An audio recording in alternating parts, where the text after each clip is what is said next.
This faucet has low water pressure. One of the most common causes of low pressure to the kitchen or bathroom sink faucet is the debris and mineral buildup in the aerator. The aerator is the screen that you see at the end of your faucet. I'm going to show you how to clean your faucet aerator. Hopefully this will help you save time and money. I will begin by removing the aerator. If you cannot remove by hand force, you can always use channel locks or pipe wrench. As you can see, this aerator has a lot of silt, minerals, and other debris buildup. We will begin by adding half a cup of vinegar, 2 tablespoons of baking soda.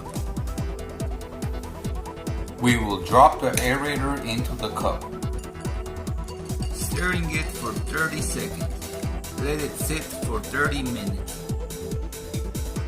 30 minutes later, empty the cup. We will brush the aerator till it's very nice and clean. We will reinstall the aerator and turn on the faucet.